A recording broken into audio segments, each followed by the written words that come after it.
इस महत्वपूर्ण अवसर में एक आग्रह, एक अपील करने में आया हूं कि चुनाव और इस चुनाव का एक वोट कोई सरकार बदलने के लिए नहीं है। सरकार नहीं बदलेगा, ब्रह्मानंद जीत जाएगा, मगर एक बात हो जाएगा, ये तय है कि जो भूपेश है उसका घमंड है, क्रूर है, आतंक है, भय है, भ्रष्टाचार है, जिस प्रकार लूट कर रहा है उसको एक बहुत बड़ा तमाचा आप देने वाले हैं। ये संदेश भूपेश बघेल ही नहीं पूरे देश में जाएगा कि जिस प्रकार से करप्शन, जिस प्रकार से भ्रष्टाचार, जिस प्रकार भूपेश के इस 4 साल में भय और आतंक का राज है, इस राज से मुक्ति करने का एक रास्ता है। और इसलिए हम सब आग्रह करने आए हैं। आज भानु प्रतापपुर की पावन भूमि पर मैं सबसे पहले वीर गुंडाधुर, अंगादेव, बूढ़ादेव, गहन सिंह, इंद्रू केवट जी, पंडित विष्णु प्रसाद शर्मा जी, राम प्रसाद कोटाई जैसे माटी के पुत्र को नमन करता हूं, जिन्होंने इस भूमि को छत्तीसगढ़ के मोहतारी के गौरव बढ़ाने के लिए प्राण न्यौछावर कर दिए। आज का ये समय एक बड़ा संकेत लेके आया है और ये अवसर आपको मिल रहा है, पूरे छत्तीसगढ़ में भानु प्रतापपुर को ही अवसर मिल रहा है और ये अवसर है बदला लेने का। जिस प्रकार आज बड़ी बड़ी बात भूपेश बघेल कह रहा है, आज यदि 32% से आरक्षण 20% हो गया, वो बोलता है कि डॉक्टर रमन दोषी है। अरे डॉक्टर रमन के शासनकाल में तो 32% से 20% नहीं हुआ था भूपेश जी, बल्कि याद करो 32% तो आरक्षण दिया ही दिया था। हमने छत्तीसगढ़ के अनुसूचित क्षेत्र के जिलों को डिस्ट्रिक्ट काडर दिया था।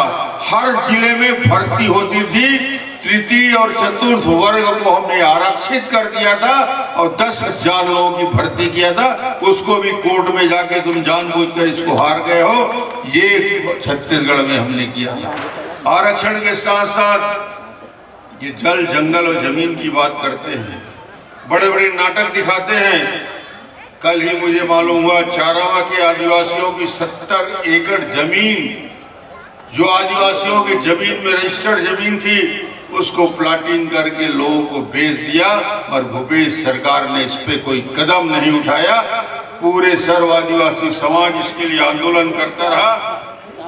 भूपेश सरकार की उपलब्धि क्या है, क्या किया इस 4 साल में? पूरे देश में यदि आज सबसे ज्यादा बदनाम यदि कोई व्यक्ति है, यहाँ सिर्फ 2 ही चीज चलता है, एक सीडी और एक ईडी। सीडी क्या है बताएं? सीडी में भूपेश बघेल ने ऐसे सीडी को जनता को दिखाया था, अश्लील सीडी, जिसके मामले में सीबीआई में मामला दर्ज हुआ। भूपेश बघेल को जेल जाना पड़ा। आज भूपेश बघेल जमानत पे है, जमानत पे घूम रहा है, बड़ी बड़ी बातें करता है। ये है सीडी। और ईडी क्या है? जब पैसा बहुत बलबलाने लगा चारों तरफ, इनके अधिकारियों के पास 10-10, 50-50, 100-100 करोड़ दिल्ली से आके आईबी ने जांच किया, सीडी ने ईडी के मामले में इन्फोर्समेंट डायरेक्टरेट ने कार्रवाई की। आज इनके 5-7 अधिकारी जेल में है या बेल में है और पूरे छत्तीसगढ़ को बदनाम कर दिया है। ये ईडी और सीडी का पूरा खेल खेलने वाला अकेले कोयले में, आश्चर्य करोगे मैं जब आंकड़ा बताऊंगा, 25 रुपया टन, एक भी टन कोयला निकलता है तो 25 रुपया की वसूली होती है। 4 साल में 4,400 करोड़ रुपया अकेले कोयले में भूपेश बघेल ने अवैध कमाई कमाया है। हर बोरा सीमेंट का खरीदते हैं, उसमें 25 रुपया उसका हिस्सा होता है। चलो जाओ। तुम्हारे गांव से तुम्हारे आसपास रेत निकलता है, रेत, उस रेत को शराब माफिया और ठेकेदारों को दे दिया पूरा छत्तीसगढ़ में। नदी की धार बदल दी भूपेश बघेल ने। छत्तीसगढ़ में मैंने दुनिया में बड़े बड़े बेईमान मुख्यमंत्री देखा, और ऐसा बेईमान नहीं देखा जो शराब में, रेत में, सीमेंट में दुनिया भर की अवैध कमाई के जाल बिछाया हुआ है। ऐसे व्यक्ति को सबक सिखाने की जरूरत इसलिए है कि गरीबों के साथ सबसे बड़ा अन्याय इसने किया। भूपेश के आने से सबसे बड़ा नुकसान ये नहीं हुआ, छत्तीसगढ़ के गरीबों का हुआ। 16 लाख आवास जो प्रधानमंत्री नरेंद्र मोदी जी ने स्वीकृत किया था, 16 लाख आवास, ये 16 लाख आवास का जो 40% पैसा जो भूपेश बघेल की सरकार को देना था, इसने देने से इनकार कर दिया और गरीबों के 16 लाख मकान लौट के वापस दिल्ली चला गया। 16 लाख मकान गरीबों के नहीं बन पाए।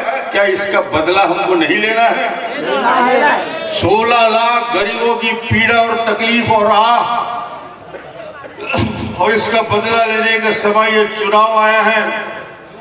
छत्तीसगढ़ कर्ज के बोझ में डूब चुका है। हर व्यक्ति के ऊपर 38,000 करोड़ का कर्ज हो चुका है। हर साल 10,000 करोड़ रुपए ब्याज में देना पड़ रहा है। ये स्थिति छत्तीसगढ़ की बनी। छत्तीसगढ़ में न सड़क बन रहा है, न पुल बन रहा है, न पुलिया बन रहा है, न स्कूल बन रहा है। मैंने पूछा, भाई भूपेश बघेल, आज तक इतने सड़कें हमने 15 साल में बनाया, 30,000 किलोमीटर, उसके लिए कुछ उपाय किया? भूपेश बघेल की एक ही उपलब्धि है कि बजट में हमने गड्ढे पाटने का पैसा रखा है, नए सड़क बनाने का नहीं। और पूरी सड़क गड्ढों से भर गया है, पता ही नहीं चलता कि सड़क है कि गड्ढे। छत्तीसगढ़ की सड़क को अब बोलते हैं टंडोले और मंडोले सड़क, की हालत में पहुंचाती है। ये स्थिति भूपेश बघेल की। चारों तरफ धर्मांतरण चल रहा है। मैं जब मुख्यमंत्री था, नरसिंहपुर में विद्युत उपकेंद्र की स्थापना, महाविद्यालय भवन की स्थापना, भानु प्रतापपुर से सालेगुड़ा तक सड़क, पखानूर मार्ग के निर्माण, और उसके साथ ही साथ पूरे बस्तर को विद्युतीकरण करके और सड़कों का जाल बिछाने का काम किया। जब मैं मुख्यमंत्री बना तो 1200 किलोमीटर प्रधानमंत्री ग्राम सड़क योजना था। जब मुख्यमंत्री 15 साल बाद 1000 से बढ़ के 25,000 किलोमीटर सड़क का निर्माण गाँव में प्रधानमंत्री ग्राम सड़क योजना। इससे बदला किस बात का लेना है? धोखा देकर, झूठ बोलकर सरकार में बैठा। इसके जन घोषणा पत्र को निकाल के पढ़िए। जन घोषणा पत्र के 36 वादे को निकाल के पढ़िए। सारा झूठ का पुलिंदा है। नवयुवकों को 2,500 रुपए बेरोजगारी भत्ता, पूरे छत्तीसगढ़ में पूर्ण शराबबंदी, और सबसे बड़ा किसानों को वादा किया था कि 2 साल का बोनस जो डॉक्टर रमन ने नहीं दिया था, वो 2 साल का बोनस दूंगा। क्या बोनस मिल गया? ये बेईमानी करता है। वृद्धावस्था पेंशन, विकलांग पेंशन, निराश्रित पेंशन के बारे में लोगों को झूठ बोलकर सत्ता में आने वाले, पूर्ण शराबबंदी की बात करके गंगा जल और गीता हाथ में लेकर सौगंध खाने वाले, महिलाओं के स्व सहायता समूह की रेडी टू ईट को छीनकर 48,000 महिलाओं को बेरोजगार किया। मैं महिला स्व सहायता समूह को कहना चाहता हूं, 1 साल इंतजार करिए, भारतीय जनता पार्टी की सरकार बनेगी, रेडी टू ईट फिर महिला स्व सहायता समूह को दिया जाएगा। 16 लाख प्रधानमंत्री आवास के लिए मैं कहना चाहता हूं, भूपेश बघेल चाहे वो आवास छीन ले, मगर अगले साल जब भारतीय जनता पार्टी की सरकार बनेगी, वो 16 लाख आवास गरीबों को फिर से वापस किया जाएगा। ये इसलिए मैं कह रहा हूं क्योंकि ये केंद्र की योजना है, मोदी जी की योजना है। भूपेश मुझसे पूछ रहा था विधानसभा में कि डॉक्टर रमन, बड़ी बड़ी बात करते हो, छत्तीसगढ़ में बीजेपी ने क्या किया? मैंने कहा, भूपेश जी, छत्तीसगढ़ पलायन करता था, पलायन की पीड़ा थी, भूख से मौत होती थी।